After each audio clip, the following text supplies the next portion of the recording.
मुल्क की तारीख का सबसे बड़ा असलहा, सबसे बड़ी खबर, लेकिन ना कोई मुलजिम पकड़ा गया और ना ही कोई सहूलतकार। ना ये पता चला कि असलहा कहां से आया और कौन लाया। पुलिस ने कुछ ही दिन बाद इतना बड़ा मुकदमा दाखिल दफ्तर कर दिया। इंसदाद दहशतगर्दी की अदालत में केस की समाअत हुई तो तफ्तीशी अफसर ने मुकदमा इखलास करने से मुतालिक रिपोर्ट पेश कर दी। रिपोर्ट में एतराफ़ किया गया कि इस मुकदमे में अब तक कोई तफ्तीश नहीं हुई है और ना ही अब तक किसी मुलजिम को गिरफ्तार किया गया। सिंध के साबिक IG अफजल शिकरी ने मुकदमा दाखिल दफ्तर करने पर हैरत का इजहार किया और कहा कि मुलजिमान तक पहुंचने के लिए तमाम एजेंसियों की मदद ली जानी चाहिए थी।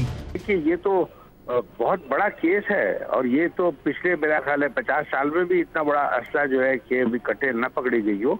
और इसमें हैवी वेपन है, इसमें एक्सप्लोसिव्स हैं, इसमें तो सिंध की सारी पुलिस और पाकिस्तान की सारी इंटेलिजेंस एजेंसी से मदद लेनी चाहिए और इन लोगों ने इसको जमा किया, उनको पकड़ने की जरूरत है।